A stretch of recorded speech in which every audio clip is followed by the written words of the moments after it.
Hi, my name's Kelly Miller, and I'm one of the OG RRT staffers from way back in 2010. So I'm going to tell you about something that happened right before the shop opened when I went to Alaska for the very first time with Emily and Joe. So Emily and Joe decide they're going to take me around Alaska because I had just taken a job at a scout camp and I had a week before I needed to be there. So we fly to Anchorage, we rent a car, and they kind of drive me. We just road trip around Alaska. Well, one of our stops was in Seward, and we decided we were gonna hike up to the Harding ice field where you can see Exit Glacier. So at that point in time, I've hiked all over Ohio, but I've camped in like Red River Gorge, but I'm not super experienced at this point, and there's a lot of stuff I don't know, like cotton kills. But it's like 70 degrees.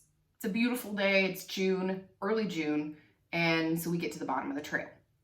Well, we get started. It's going to be like an 8-mile round trip hike with a big elevation gain because you're hiking up to an ice field.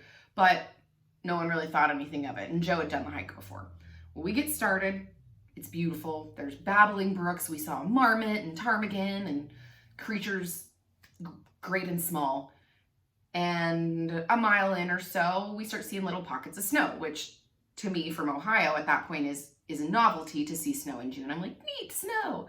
Well, we keep going and the pockets of snow become ankle deep snow, which becomes shin deep snow, which becomes like snow that you're stepping into and post holing up to your hips, which is less exciting.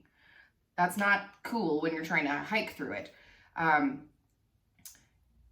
We were like the 9th, 10th, and 11th person up the trail that year. That should have probably clued us off to what the trail conditions were like. But again, we all have a lot more experience now than we did then. So we're going. It's getting to the point where we're in such like deep snow that we're getting soaked. Imagine that I'm wearing cotton socks and imagine that I have on cotton pants. So it was bad. It was bad. So I'm getting too cold, too stubborn to say anything, and too stubborn to turn around. Emily and I at that point are starting to be like, this isn't very fun anymore.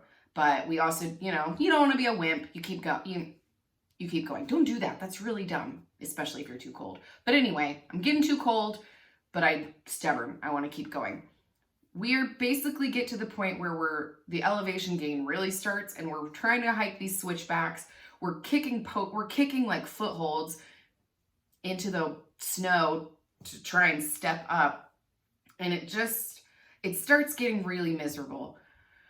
And so if that wasn't bad enough, I'm hiking, we're maybe a mile from the top and all of a sudden, kind of out of nowhere, my guts just start to betray me in that gurgling cold sweat, this is about to be an emergency kind of way. And I've toughened up a lot since then as far as my ability to deal with bodily functions in nature. But at that point in time, that was an absolute deal breaker. Like, no way, I'm not capable of doing that, taking care of that kind of bodily need outside. And so I'm just like gritting it out.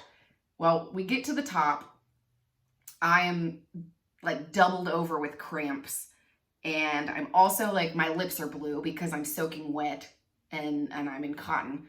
And so it was this like double whammy. We get into this little shelter at the top of the trail. Emily starts, feeding me, but then she and Joe hear my stomach going gurgling. And they're like, are you all right? And I'm, like doing one of these things. Like, no, I'm not all right. And so Emily and I are like inside the shack kind of trying to eat some snacks and Joe disappears and I'm like hypothermic. I don't know where he is and I'm not even thinking about it. Well, he comes back into this little shack and he looks at me and he says, go. And I'm like, what are you talking about? And he's like, I dug you a hole. And it took a minute for that to register what he meant. And what he dug that hole for. And I was just like, no. And they're both like, yeah, you're going to have to. You're not going to make it back down. And begrudgingly, I had to admit that they were right because I cold sweats. So out I went. It was one of the more miserable experiences of my life. My fingers were so cold, I like could barely get my pants unbuttoned, and then my pants actually like froze. So they were like cracking, ice crystals flying off, trying to pull them back up. And to make matters worse, there was a snowman who stared at me the entire time. And so I lived to tell about it. I learned that cotton kills, wear wool socks, and bring new socks, dry socks, for such an occasion as that. So that is my probably first most traumatizing hike experience of my life. I've learned a lot. Hope you enjoyed this story. Take care. Stay safe.